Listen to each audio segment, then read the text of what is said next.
Well, you may have heard the name Paul Manafort. He was briefly Trump's 2016 campaign manager in between Corey Lewandowski and Kellyanne Conway.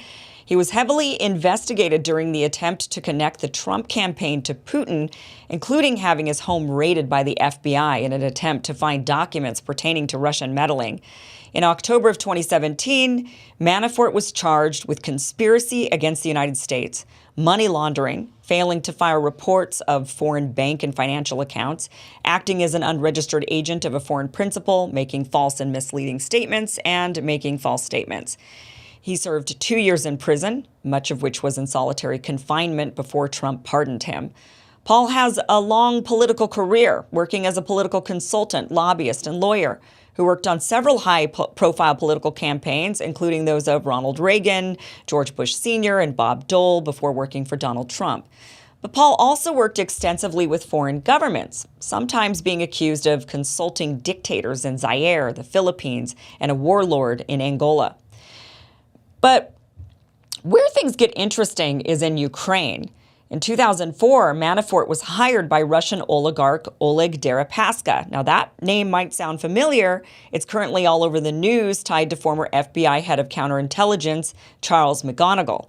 Now, Manafort was hired by Deripaska to help with Georgian politics before Deripaska decided to introduce Paul to Rinat Akhmetov. And I should tell you, the Georgia politics I'm talking about are the country, not the state. But Rinat Akhmetov is the wealthiest man in Ukraine. Akhmetov hired Manafort to rebuild the party of former Prime Minister Viktor Yanukovych and get him reelected as president. Now, Manafort, known as a political genius of strategy, he used polling and targeted messaging to build a new image for pro-Russia Yanukovych, which ultimately did get him reelected. Now, that was before the Western-backed coup in 2014. Now, these ties to Ukraine, as well as the infamous Trump Tower meeting when Donald Trump Jr., Jared Kushner, and Manafort met with a Russian lawyer to supposedly discuss a Russian ban on international adoptions, which was later found out to really be about gathering dirt on Hillary Clinton, are what led the FBI and CIA, in their quest to connect Trump to Russia, to target Manafort.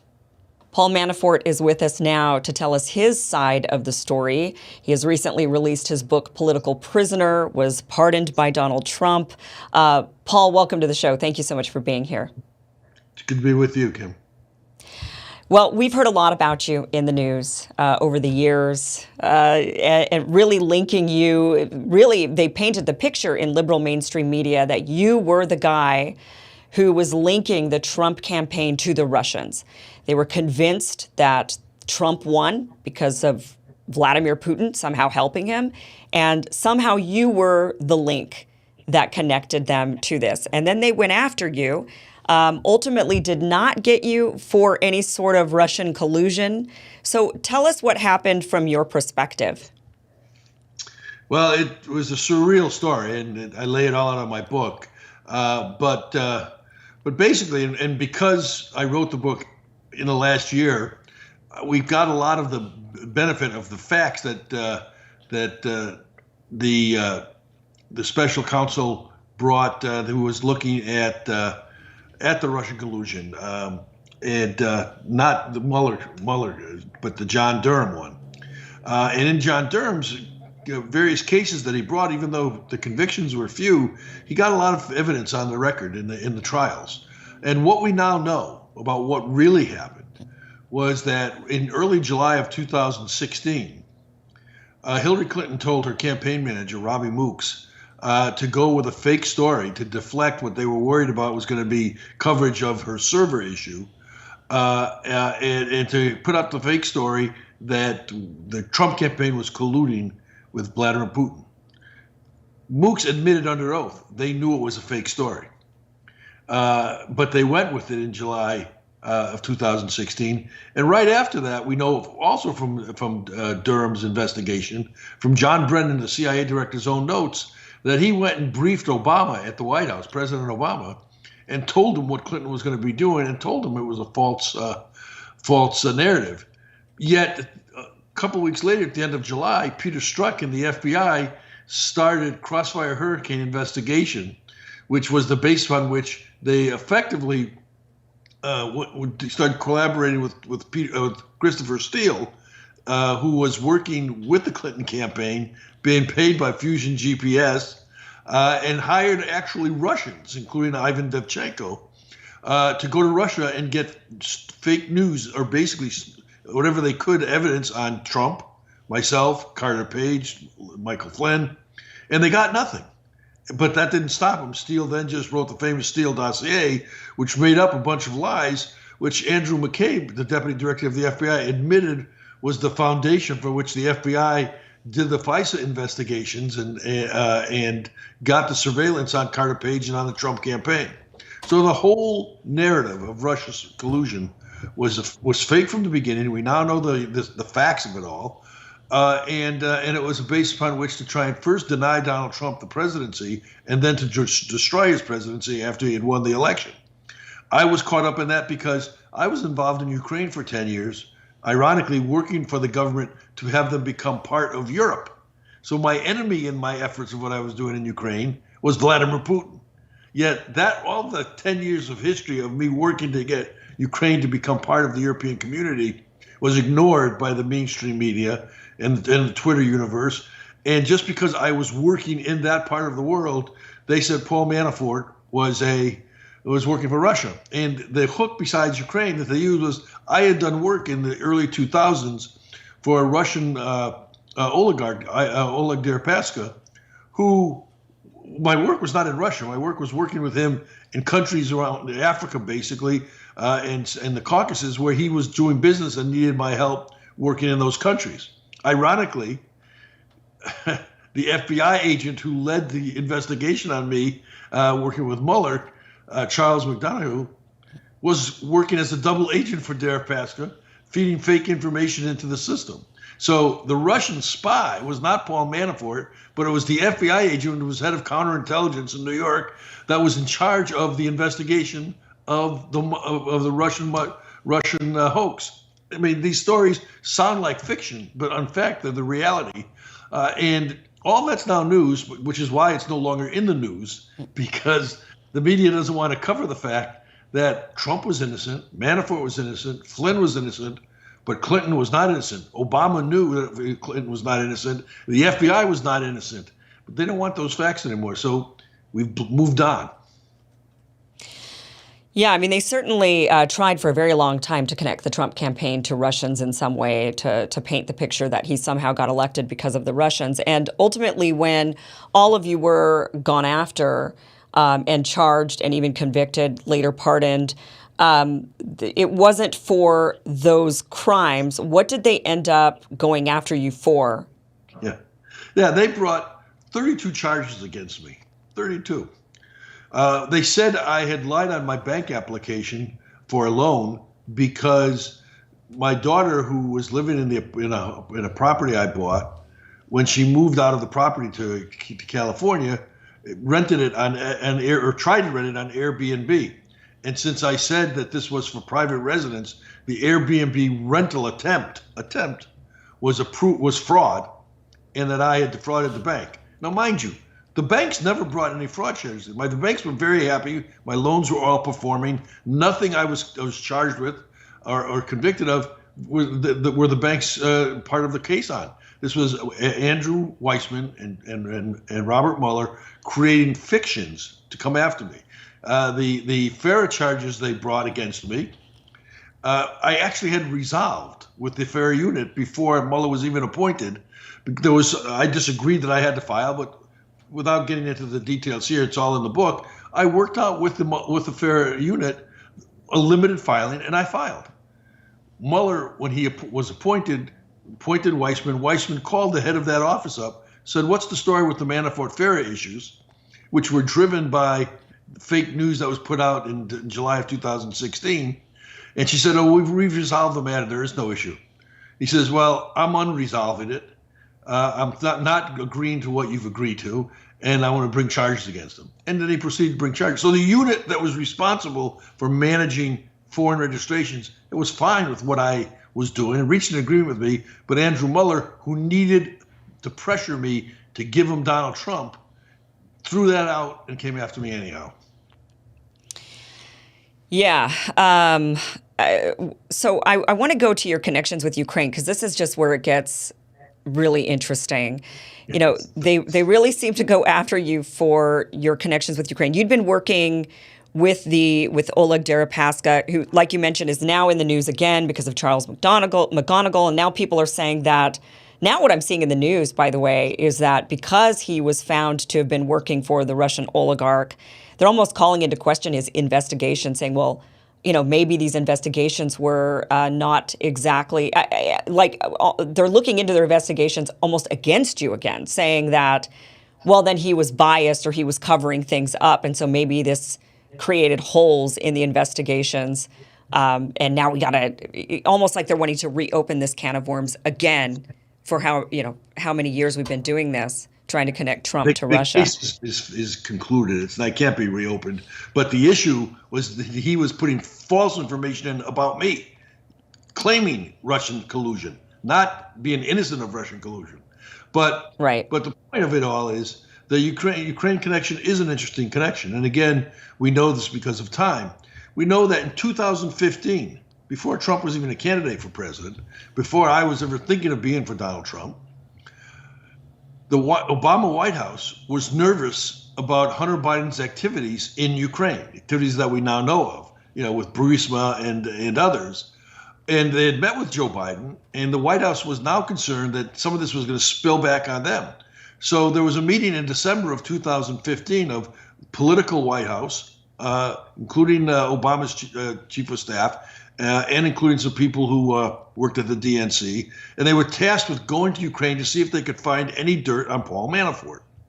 Well, the problem they had is, except for the work I had done to elect the government, I had done no business with private business in Ukraine. I didn't because, frankly, it's a corrupt country. I didn't want any spillback. And so I didn't do any business, and they couldn't find any business.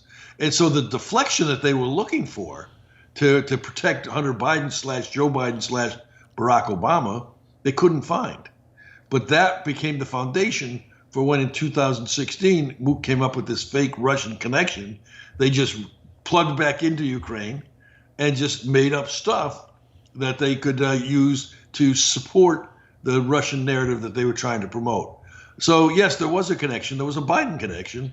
And now the Biden stuff is starting to come out. And so you'll see my name in the news again because the people were trying to find dirt on me to deflect that, which they couldn't do.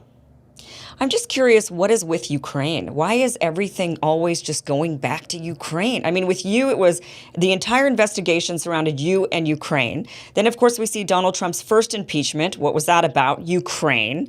Now we see and then we see Hunter Biden and Burisma and Ukraine. And now we've got this war in Ukraine, and we're funneling billions upon billions of dollars into weapons into Ukraine. So what is with Ukraine? Can you explain what is going on here? Ukraine is a country of 44 million people. It's a country that is composed of two segments. The eastern part is more Russian ethnic. The western part is more Hungarian, Polish ethnic. But what I found in all my campaigns in Ukraine is that the eastern part, which was Russian ethnic, the Russian ethnic Ukrainians wanted to protect their language. It was Russian language. That was important to them. Wanted to protect the Russian Orthodox religion. And part of the conflict in Ukraine was always over Russian Orthodox versus Ukrainian Orthodox. Wanted to protect their culture. But what they didn't want was to be part of Russia. And they didn't want to be a part of Russia because they knew what freedom meant under Ukraine, where they were truly free, and under Russia, where they had relatives who were not free. It was a Potemkin village of freedom. So when Russia was invading via Putin into Ukraine, I predicted in the media that the Ukrainians would not fall. I mean, they were talking about blitzkrieg and Ukraine was going to be part of Russia within 2 weeks. And I was telling the media that no, the Ukrainians do not want to be part of Russia, including the Russian ethnic Ukrainians in eastern Ukraine. But their desire for freedom is what Putin was trying to quash, because Putin needed an outlet to the Black Sea. He had already taken over Crimea under Obama, but Crimea had no connection to land connection to Russia. So he needed to connect through eastern Ukraine to be able to have the bases he wanted and access to those bases in the Black Sea, which is an important area from a military standpoint. And that's what it was all about. And the Ukrainians, who were hesitant about Ukraine being a part of Europe for many years when I was trying to get Ukraine to be a part of Europe, all of a sudden realized that they needed to protect Ukraine from Russia now. And so you've seen a very haphazard, disorganized attempt to bring Ukraine into Europe when it would have been much easier 7 years ago when we were making application. But it's Putin's attempt to recreate greater Russia. And if he succeeds in Ukraine, which I don't think he will, Moldova, the Baltics will all be at stake. Poland is nervous about having a border again with Russia. And so that's why you see those people who were part of the Iron Curtain on the wrong side of that curtain are the most vigorous in trying to protect Ukraine against the hegemonic interest of Russia. Okay, so I understand the desire for the U.S. to maybe try to protect democracy and protect a group of people that have maybe a certain feeling, but that still doesn't add up to why every road leads to Ukraine in this. I mean, every single.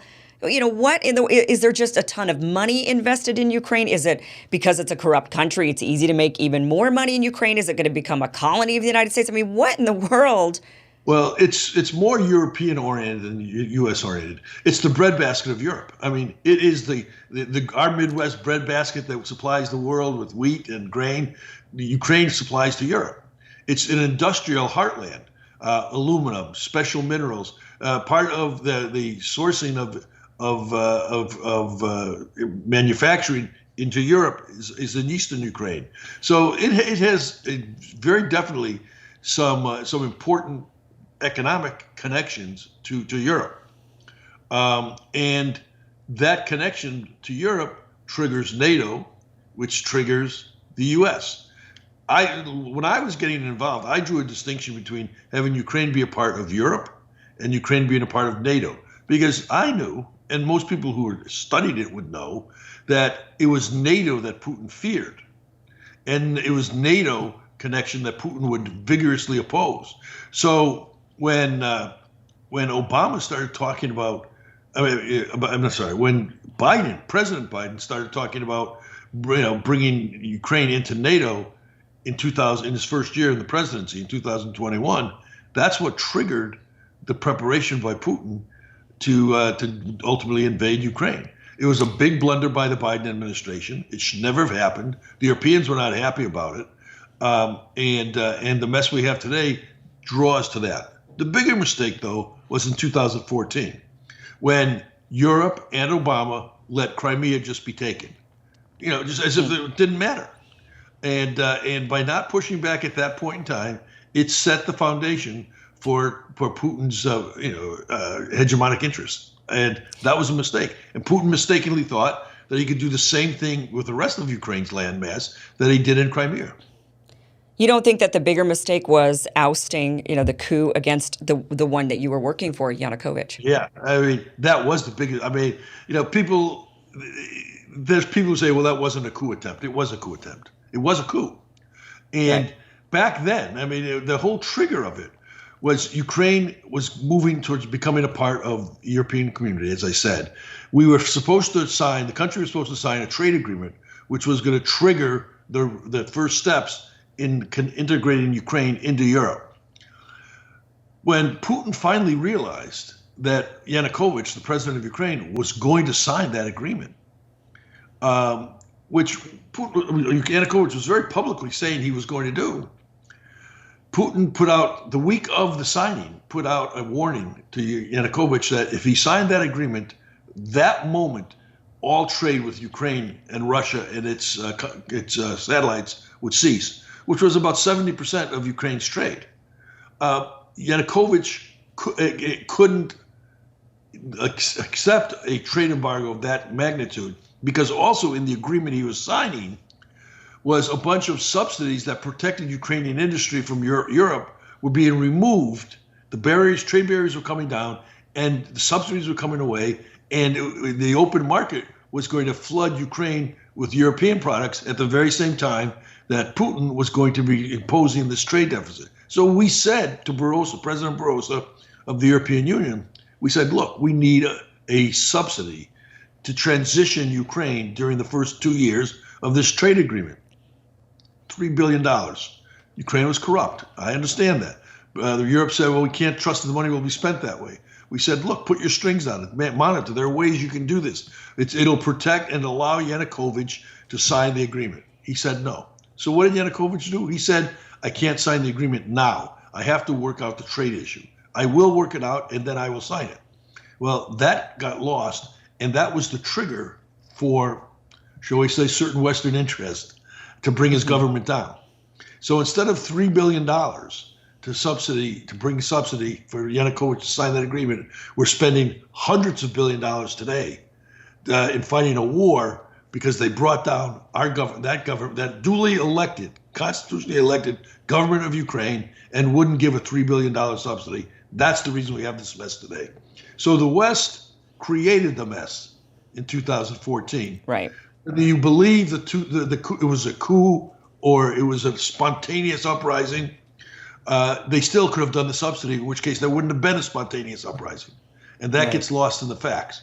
Nobody wants to report that. I talk about that in my book, but nobody wants to report that because it's an ugly public secret that the West engagement in bringing down a constitutionally elected government is what caused the mess in Ukraine. Yeah, I still don't feel like my question's being answered totally when it comes to Ukraine and the just why we care so much. I mean, quite frankly, is there just a lot of money to? I mean, look, because there's so many other countries that we could go help. The people, they're living under a dictator. They want democracy. Yada yada yada yada yada. I mean, we hear this all the time. Okay, I think, Kim, part of the answer doesn't have to do with Ukraine. It has to do with Asia, and it has to do with the signal we'll send to North Korea or toward China that letting Putin just walk in and take over Ukraine is a sign that other interests can walk into other countries, Taiwan being the one mentioned in the news most prominently, and destabilize the Asian, Southeast Asia, just like right now Central Europe is being destabilized. So it's broader than just Ukraine. We're in a period where the world doesn't have an answer to the post-Cold War environment, and this is the first real break. Putin's work. It's the first real break by one of the supposed leaders of the New World Order post World War II, and it triggers a lot of anxiety for other parts of the world as well. I don't think Ukraine is. I think Ukraine is a means to that concern. I don't think it's the cause of that concern, but I also agree with what you said a minute ago that it could have all been avoided in 2014 if the world had acted responsibly instead of politically. Right. Just real quick, is there just a bunch of money to be made in Ukraine by Americans? Well, look, I'm sure there's a bunch of money to be made there. Again, because it's a breadbasket, because it's an industrial foundation, it's an energy transit point. There's a lot that goes through there. I didn't get involved in any of that. They tried to find me guilty of that. They couldn't. Certain other people who are in the news today did get involved in that. And I think the days of reckoning are going to be happening. Do you really think that's going to happen? Do you think there will be a reckoning? I mean, they just really went after Trump and everybody on Trump's team. You definitely got caught up in that. Of course, and then they found auxiliary things that you were guilty of, that you served time and did all of that for. And they seem to have done that with a lot of people. They were going after them for something else. They found something. I'm sure if they dug into a lot of other people in politics and a lot of other people that are around, they would have found, which they're not digging into, let's say, people surrounding Hillary Clinton or even Hunter Biden, right, surrounding Joe Biden at the moment. But if they did do the same amount of digging that they did to you, they probably would find, I would have no doubt, a lot of guilt for a lot of other crimes, and maybe even crimes that they're actually looking for. And maybe even real crimes. Right. But this is the reason I wrote my book, because my concern in my book that I talk about was not me. I mean, I had dealt with my life. I dealt with the situation. I understood what they were trying to do to me. I was a public figure. But my concern was they're targeting everyday Americans, because the woke left is trying to instigate a coup d'etat, if you will, against a constitutional coup d'etat in our country. And, we saw it in the last 4 years with going after parents of school board parents, going after conservative tax foundations and the tax benefits, going after the border, having no security at the border. We're seeing our society broken down, not at unique points, but at very thought out, important points. And my point is, Americans can't just look at that on the evening news and say, it's ridiculous. It shouldn't be happening. How is it happening? They need to mobilize. They need to get engaged. They need to protect their country. That's why I wrote the book, and I deal with this in the book. And a lot of what we're seeing in the news today is because of these woke left tactics that are happening in the United States today, and we can't allow it. And so my story was simply a foundation upon which to tell the story and put the news up. They were trying to get Trump through me. They put all this pressure they did on this and breaking my constitutional rights was to get Trump. They failed. But they're also trying to undercut our Constitution. They're also trying to take over our government. And they're going after everyday Americans. And that's the real message in my book. Yeah, we're certainly seeing that. I mean, it is really modern day McCarthyism, just kind of reinvented all over again. It's frightening, quite honestly. Paul, before I let you go, I have to ask you one more thing that's not really related to what we're talking about, but you are known as a political strategist genius. So I have to ask you, who do you think is going to be the next president of the United States? Well, I think right now it's pitting up to be Trump versus Biden, and that's the perfect situation for President Trump. You don't think DeSantis? I'll be surprised if DeSantis runs. Unless Trump looks very vulnerable to Biden, I think DeSantis will wait his time. Okay. All right. Paul, thank you so much for joining us. Political prisoner, Paul Manafort. Very interesting perspective. Very good conversation. Thank you so much. Thank you, Kim. Good talking to you.